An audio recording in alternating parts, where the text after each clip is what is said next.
DSSB junior judicial assistant के बारे में अगर यहाँ पर मैं बात करूँ, कई कैंडिडेट्स लगातार पूछ रहे हैं कि सर ज्वाइनिंग के समय पे किस तरीके से डॉक्यूमेंट वेरिफिकेशन होता है, क्या क्या चीज़ें इंपॉर्टेंट है, क्या चीज़ नहीं इंपॉर्टेंट है।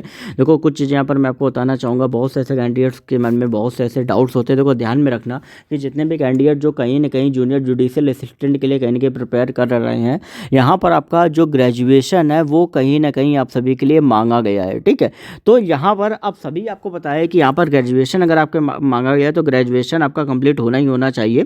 ठीक है, अब यहाँ पे बात करते हैं कि भैया डॉक्यूमेंट्स का जो पूरा लिस्ट है, ठीक है, डॉक्यूमेंट्स आपके क्या क्या चाहिए होते हैं उसके बारे में मैं पूरा बता देता हूँ। देखो सबसे पहला जो आपका डॉक्यूमेंट होता है वो आपका होता है 10th की मार्कशीट। 10 की मार्कशीट होती है और सर्टिफिकेट होता है। अब होता क्या है कि कुछ कैंडिडेट्स का मार्कशीट और सर्टिफिकेट एक में ही आता है, किसी किसी का अलग अलग आता है, तो आपको अलग अलग लाना है। जिनका एक में ही उनको एक ही लाना है। सेकंड है आपका 12th की मार्कशीट और सर्टिफिकेट। ठीक है, ध्यान में रखिए सेम वही चीज़ है।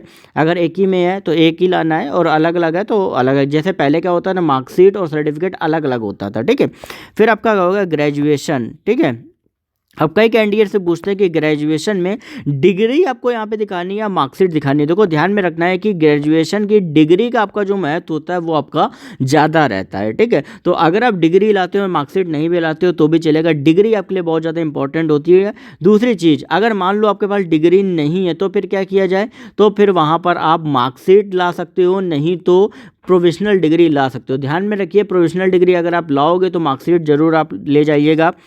इसके बाद आपका नेक्स्ट जो होता है, अगर आप कैटेगरी से बिलोंग करते हो तो आपका कैटेगरी का जो सर्टिफिकेट है वो आपका कहीं ना कहीं मांगा जाता है।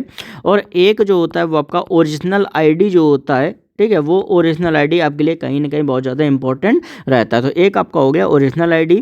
ठीक है, ओरिजिनल आईडी के बाद आपका जो एडमिट जो ज्वाइनिंग लेटर होता है, ठीक है, ज्वाइनिंग मतलब जो डॉक्यूमेंट वेरिफिकेशन लेटर होता है या आप ज्वाइनिंग लेटर समझो। कई जगह पे क्या होता है कि ज्वाइनिंग के टाइम पे ही देख लेते हैं, ज्वाइनिंग इशू कर देते हैं। कई बार क्या होता है कि आपका डॉक्यूमेंट वेरिफिकेशन का लेटर आपको इशू करते हैं, तो वो लेटर आपके पास होना चाहिए।